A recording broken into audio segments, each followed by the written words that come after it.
कल्पवृक्ष गुरुदेव कल्पना दूर निवारे भी चिंतामणि भाई चितवनि रंग उदारे। भक्ति मुक्ति दातार संग कछु नहीं ताके अष्ट सिद्धि नवनिधि रहे चरणानित जाके। काम धेनु हर कामना करे कुबेर निहाल यो रामचरण गुरुदेव में सुर कर गोमणि चाल। परम श्रद्धा ईश्वर प्रातः स्मरणीय अंतरराष्ट्रीय राम स्नेह समुदाय के जन्मदाता पूज्यपाद भगवत स्वरूप आराध्य देव स्वामी जी श्री रामचरण जी महाराज की पावन पाद पद्मों में वंदन करते हैं। जिनके 250 वर्ष पूर्व जिनके चरण रज यहाँ पड़े, जिससे तीर्थ स्वरूप हुआ, बड़ा रामद्वारा चांदपोल के संस्थापक भजनी उपाधि से अलंकृत स्वामी जी श्री भगवान दास जी महाराज की पावन पाद पद्मों में वंदन करते हैं।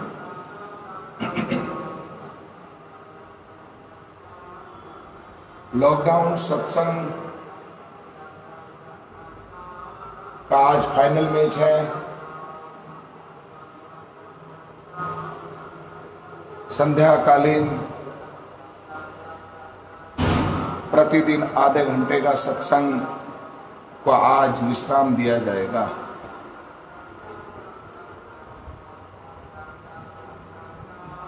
सतगुरु को मस्तक धरे राम भजन सुप्रीत, राम चरण वे प्राणिया गया जमारो जीत। साचा सतगुरु से ये तजी कुड़ा मत, राम चरण साचा मिलिया तो दर्शेगा निज तत्। सदगुरु देव के श्री चरणों में सर्वदा मस्तक हो। अब मस्तक धरने का मतलब है अपने आप को समर्पित हो जाना। गांव में आज भी कोई भी महापुरुष पधारते हैं तो ग्रामीण लोग अपनी पगड़ी को उतार करके महापुरुषों के चरणों में रखकर दंडवत प्रणाम करते। महाराज, जो कुछ भी है ये पगड़ी है, आप इसे स्वीकार करो और हम पर दया करो।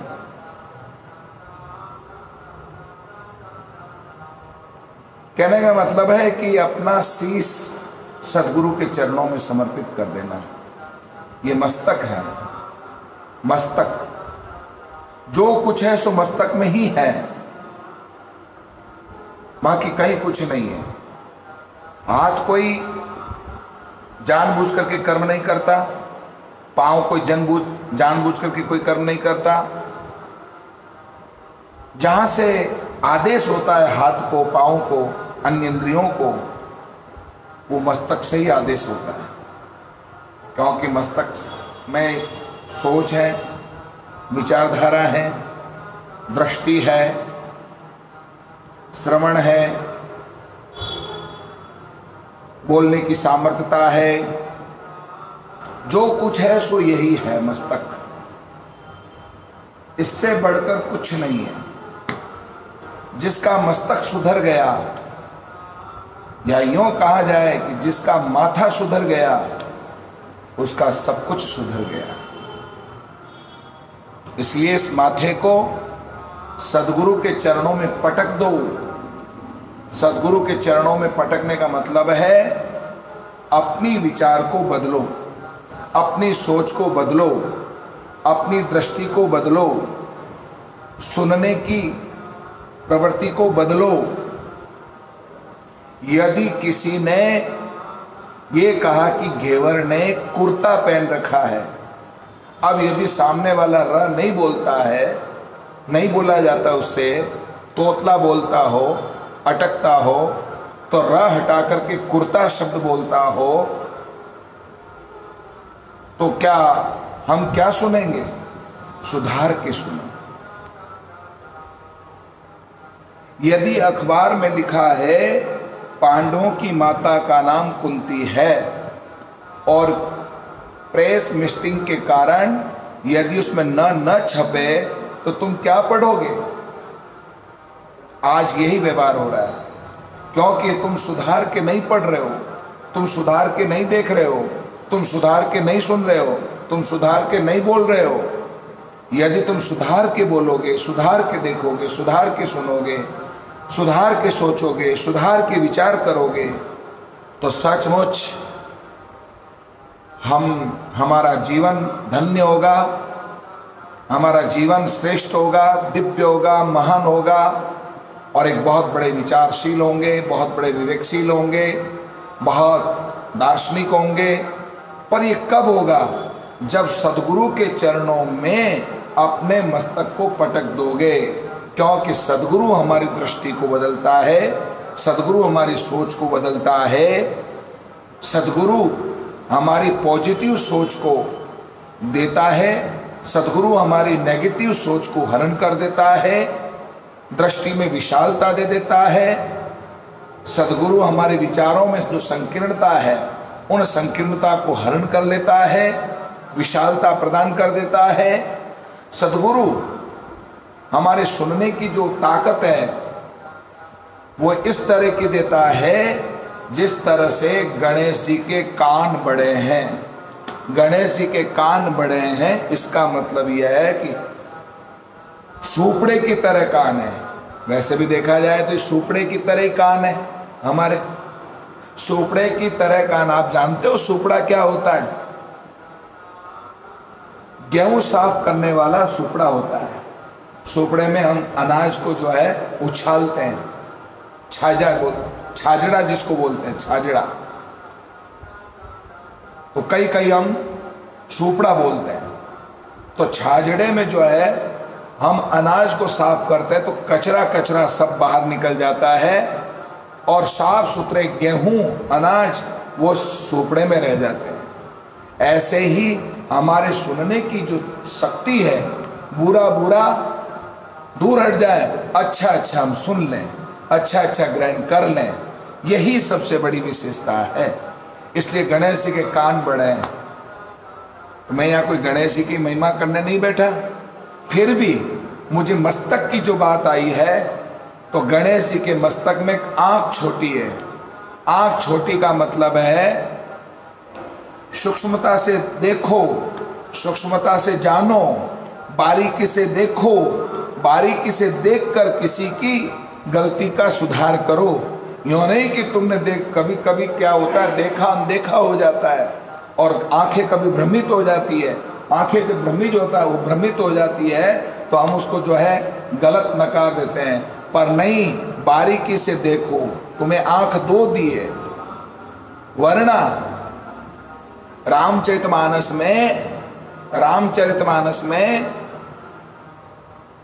भगवान राम सीता जी का श्रृंगार कर रहे थे, फूलों से, कुसुम से श्रृंगार कर रहे थे, पुष्पों से श्रृंगार कर रहे थे। तो पुष्पों से श्रृंगार कर रहे को इंद्रपुत्र ने देखा, शचीपुत्र ने देखा, इंद्रपुत्र जयंत ने देखा, तो उस कौवा बना और कौवा बनकर के आकर सीता जी के चरण में चोंच मारी। आपको अब कथा समझ में आ गई, मुझे कथा सुनाने की जरूरत नहीं है। आखिर जो है जब राम जी ने बाण छोड़ा, वो जयंत रूपी कौवा चारों तरफ भटक गया, किसी ने भी उसकी रक्षा नहीं करी।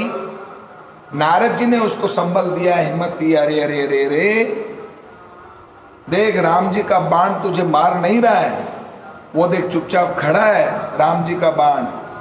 अभी भी तू राम जी के चरणों में चला जा और अपनी गलती को स्वीकार कर ले, क्योंकि तूने देखा है ना, बारीकी से नहीं देखा है। जा उनके चरणों में पड़। तुरंत राम जी के चरणों में पड़ा, तब जो है राम जी ने उसकी एक आंख को हरण कर लिया, यानी कि सबको एक नजर से देखो। फिर भी भगवान ने हमको दो दृष्टि दी है, दो आंख दी है। दो आंख देने का मतलब है तुम बारीकी से देखो। गणेश जी की आंख छोटी है, बारीकी से देखने का प्रयास करो। बारीकी से तुम देखोगे तो तुम्हें समझ में आ जाएगा कि गलती क्या है क्या नहीं है, तब तुम्हें समझ में आएगा। इसलिए तुम जो है आंख छोटी हो, कान बड़े हो, लेकिन नाक लंबी है। सदगुरु के चरणों में जाओ, अपनी नाक को लंबी करो। नाक को लंबी करने का मतलब है तुम्हारी इज्जत, तुम्हारा मान सम्मान, तुम्हारी ममता यदि कहीं से प्राप्त होगी, गुरु के चरणों में जाओगे, अपने आप को सुधारोगे, तुम्हारी नाक इज्जतदार हो जाएगी, इज्जतदार हो जाएगी। मुख एक है, बोलो तो सुधार के बोलो, बहुत सोच समझ के बोलो। बड़बड़ बड़बड़ बड़बड़ बड़बड़ करने से कुछ नहीं होता। बोल तो देते हो आवेश में आकर के, कुछ भी आवेश में आ गए, कुछ भी बोल दिया, बाद में विचार करते हो, बाप रे मैं क्या बोल गया, मैं क्या बोल गई रे, अरे मुझे ऐसा नहीं बोलना चाहिए था रे, ऐसा नहीं बोलना चाहिए था। बाद में पछताए क्या हो, चिड़िया चुग गई खेत, बाद में पछताए होत क्या। इसलिए बाद में पछताने से कुछ नहीं होता है। तो ये मस्तक का सुधार, सोच में परिवर्तन होगा, विचारों में परिवर्तन होगा, दृष्टि में परिवर्तन होगा, सुनने में परिवर्तन होगा, वाणी में परिवर्तन होगा। तुम्हारी वाणी कर्कश नहीं हो, तुम्हारी वाणी मीठी हो, मीठा बोलो, नम चलो, लेव भलाई अंग, मुरली किताक जीवना, नदी नाव को संग। नदी और नाव का संग कितनी देर का है, जितनी देर तक यात्री है। ऐसे ही आपका हमारा किसी के साथ जो संबंध है वो कितनी समय तक का है, जिसका ऊपर से नोटिस आएगा, एक न एक दिन सबको किनारे लगना है। इसलिए जब तक हम किसी के साथ हैं तो बहुत अच्छे से बोलो, मीठा बोलो, नम्र बोलो, मधुर बोलो, सोच समझ के बोलो, सुधार के बोलो, धीरे बोलो, जोश में मत बोलो, आवेश में मत बोलो, क्रोध से मत बोलो, गुस्से में मत बोलो, मुंह फुला के मत रहो, बहुत मुस्कुराते रहो, क्योंकि भगवान ने हमको जिंदगी दी है, मुस्कुराने के लिए जिंदगी दी है। इसलिए अपने मस्तक को कहाँ समर्पित करें, बोले गुरु के चरणों में समर्पित करने। सतगुरु को मस्तक धरे राम भजन सुप्रीत, राम भजन से प्रीत हो, राम चरण वे प्राणिया, गया जमारो जीत। यह लोग भी सुधर जाएगा और परलोक भी सुधर जाएगा। नहीं, जिसका माथा नहीं सुधरा, जिसकी खोपड़ी नहीं सुधरी, समझ लो उसका सब कुछ बिगड़ गया। ना तो यहां सुधरा, ना ऊपर को सुधरा। इसलिए ऊपर को भी सुधारना है और यहाँ की भी हमको सुधारना है। इसलिए अपनी खोपड़ी को गुरु के चरणों में पटक दो, वो अपने आप सुधारेंगे। गुरु मैकेनिक है। कोई चीज बिगड़ जाती है, कोई चीज बिगड़ जाती है, खराब हो जाती है, तो कहाँ ले जाते हो? कोई चीज को ठीक कराने के लिए मैकेनिक के पास में ले जाते हो। ये खोपड़ी को कोई नहीं सुधार सकता, ब्रह्मा जी का ग्रैंडफादर नहीं सुधार सकता, पर इस खोपड़ी को सुधारने वाला मात्र एक सदगुरु ही है, क्योंकि सदगुरु मैकेनिक है। और ऐसा मैकेनिक है जो हमारी गलती को सुधार देता है, खोपड़ी को सुधार देता है, स्वच्छ पवित्र बना देता है, और हम मस्त हो जाते हैं, मुस्कुराते रहते हैं और राम भजन में लग जाते हैं। राम चरण वे प्राणिया, गया जमारो जीत। वो प्राणी जो सदगुरु की शरण में अपने आप को सुधार करके राम भजन करते हुए वो इस जन्म को भी सुधार करके उस परम धाम को चला जाता है। साचा सतगुरु से ये तजिए कूड़ा मत। साचा सदगुरु से ये, साचा शर्त है, सदगुरु होना चाहिए पर सच्चा होना चाहिए। राम नाम तारक मंत्र सुमरे शंकर शेष, राम चरण सच्चा गुरु। गुरु सच्चा होना चाहिए। देवे योपदेश, सदगुरु बख्शे राम नाम, सिख धारे विश्वास। इसलिए सिख को हमेशा शिष्य को विश्वास होना चाहिए गुरु के प्रति, मंत्र के प्रति। गुरु ने जो वचन दिए उन वचनों पर विश्वास होना चाहिए शिष्य को, तभी उसका शिष्यत्व मजबूत होता है। साचा सदगुरु से ये तजी कूड़ा मत। जो सच्चा सदगुरु प्राप्त हो जाता है जीवन में तो तजिए कूड़ा मत। अनेक भ्रांतियां जो है, कूड़ा करकट है।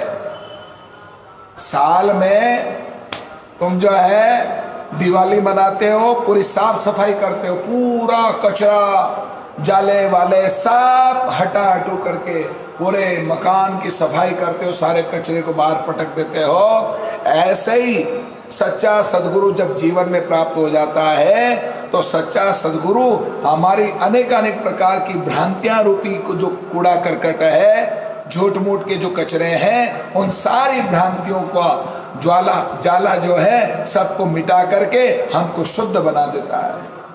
पर रामचरण साचा मिलिया दर्शेगा निज तक। शिष्य भी सच्चा होना चाहिए, पक्का होना चाहिए। जब सदगुरु सच्चा होना चाहिए तो शिष्य को भी सच्चा होना चाहिए। ये भेद नहीं है कि केवल गुरु को ही सच्चा होना चाहिए, शिष्य को भी सच्चा होना चाहिए। कितनी मजे की बात है, विचार करो आप।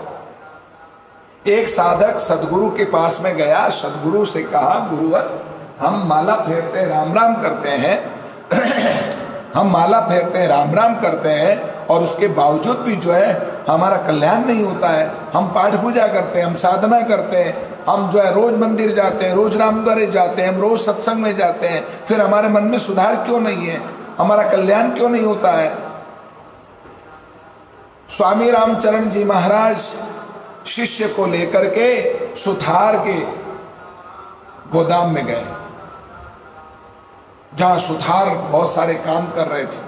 सुथार समझ गए ना, जो खाती, जो लकड़ी का काम करे।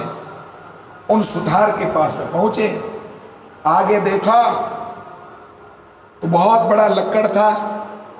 दो सुथार आमने सामने बैठे थे और लंबी चौड़ी आरी थी। उस आरी से जो है लकड़ी को काट रहे थे, लकड़ को काट रहे थे। तो श्री महाराज ने पूछा शिष्य से, क्यों चेले, ये दोनों घर्षण कर रहे हैं आरी से, लकड़ा कटेगा?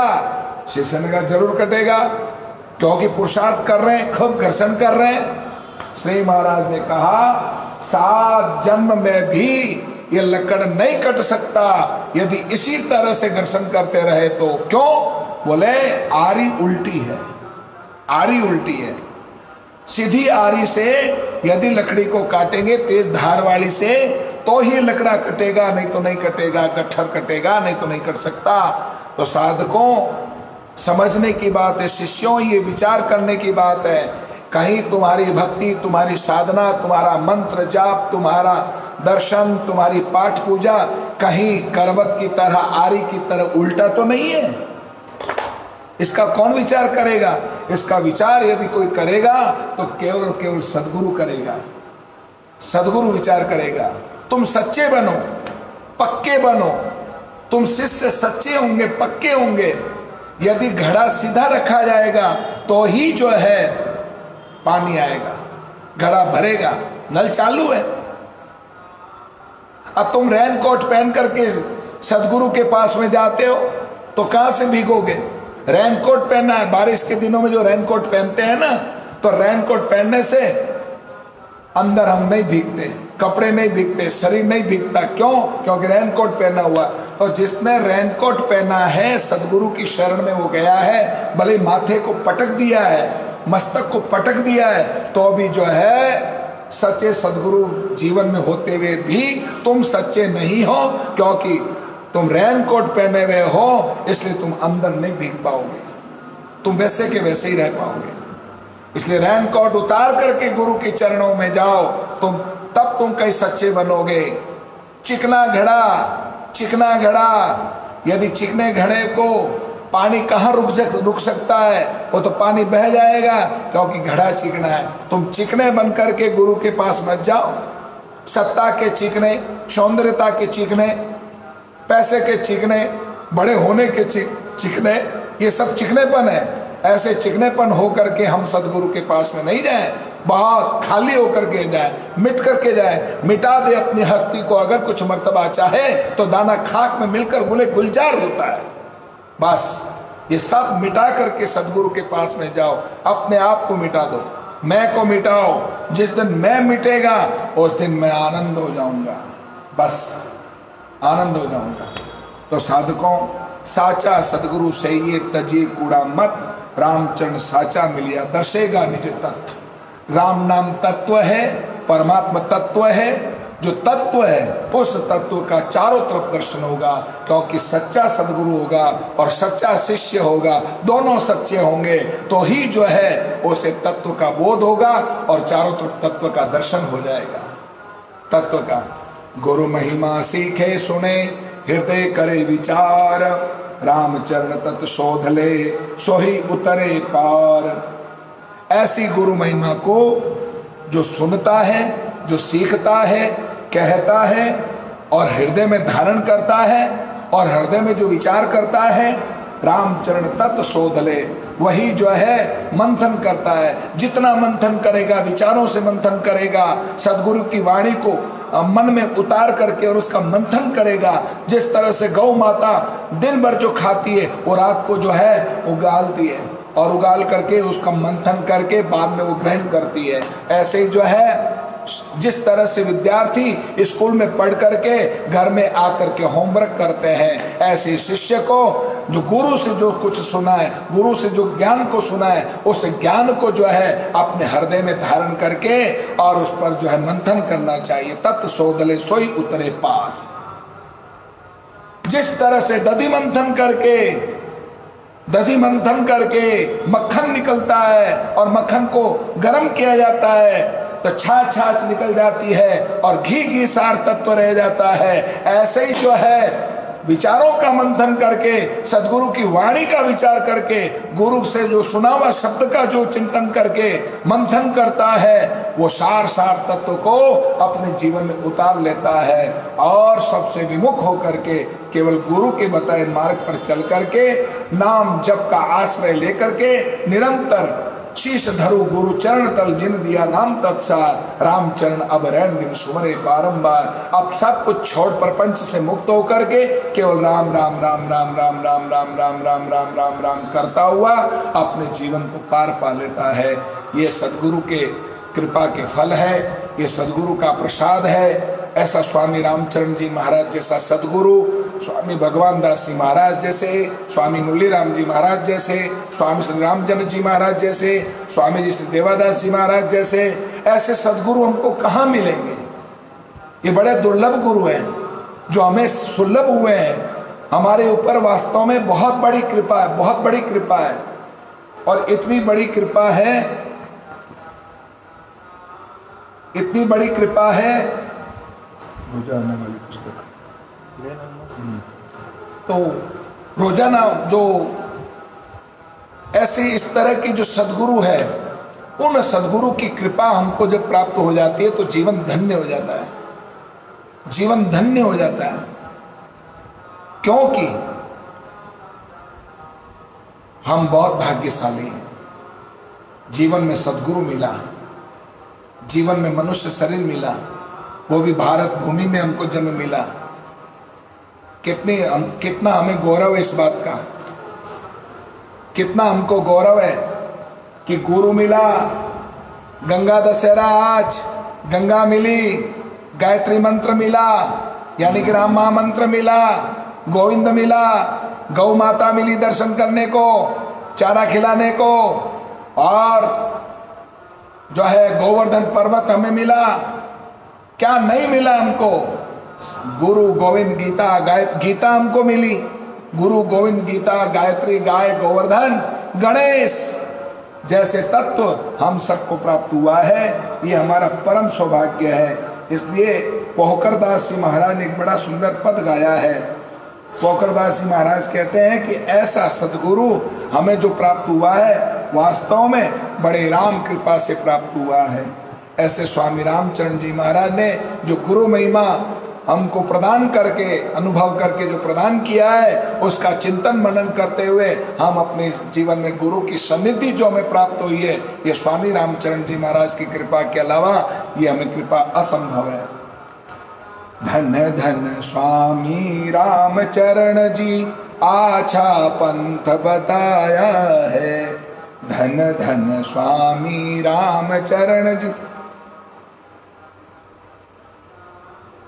धन धन स्वामी रामचरण जी आछा पंथ बताया है। धन धन स्वामी रामचरण जी आछा पंथ बताया है। वेद संयुक्त जना को मार्ग मुक्ति राह बताया है। राम मुक्ति राह बताया है। राम नाम तत्व धन धन स्वामी रामचरण जी आछा पंथ बताया है। धन धन स्वामी रामचरण जी आछा पंथ बताया है। राम नाम तत तारक मंत्र शेष महेश्वर ध्याया है। राम शेष महेश्वर ध्याया है। सनकादिक सुख नारद सुमरे 100 सतगुरु सुमराया है। सनकादिक सुख नारद सुमरे 100 सतगुरु सुमराया है। धन धन स्वामी रामचरण जी आछा पंथ बताया है। धन धन स्वामी रामचरण जी आछा पंथ बताया है। उत्तम सौंज दई शुभदायक शील संतोष सवाया है। राम शील संतोष सवाया है। धीरज दया बख्श सत समता कुमता किरत उठाया है। धीरज दया बख्श सत समता कुमता किरत उठाया है। धन धन स्वामी रामचरण जी आछा पंथ बताया है। ऋषभ देव दत्त भरत कपि जो राम चरण मुनि राया है। राम जो राम चरण मुनि राया है। दे निज अलक्ष गच्छ ध्रुव पद जहाँ से फेर न आया है। दे निज लक्ष गच्छ ध्रुव पद जहाँ से फेर न आया है। धन धन स्वामी रामचरण जी ऐसा पंथ बताया है। धन धन स्वामी रामचरण जी आछा पंथ बताया है। ऐसे सतगुरु रामचरण जी राम दया से पाया है। राम दया से पाया है। पहुकर राम शरण सुख लीना हरस हरस गुण गाया है। पहुकर राम शरण सुख लीना हरस हरस गुण गाया है। असल फकीरी सतगुरु दीनी बड़ी दया ये कीनी रे। असल फकीरी सतगुरु दीनी बड़ी दया ये कीनी रे। हम उरचीनी बात जझीनी साच सबूरी लीनी रे। राम साच सबूरी लीनी रे। असल फकीरी सतगुरु दीनी बड़ी दया ये कीनी रे। असल फकीरी सतगुरु दीनी बड़ी दया ये। विरकत मार्ग भव जल तारग दया दीनता भीनी रे। राम दया दीनता भीनी रे। छाजन भोजन भंवर अजगरी हरि इच्छा सोलीनी रे। छाजन भोजन भंवर अजगरी हरि इच्छा सोलीनी रे। असल फकीरी सतगुरु दीनी बड़ी दया ये कीनी रे। असल फकीरी सतगुरु दीनी बड़ी दया ये कीनी रे। वन खंड वासा नाही श्वासा दुविधा दूर ये कीनी रे। राम दुविधा दूर ये कीनी रे। सर्प सिंह को भय नहीं लागे दिव्य दृष्टि ये दीनी रे। सर्प सिंह को भय नहीं लागे दिव्य दृष्टि ये दीनी रे। असल फकीरी सतगुरु दीनी बड़ी दया ये कीनी रे।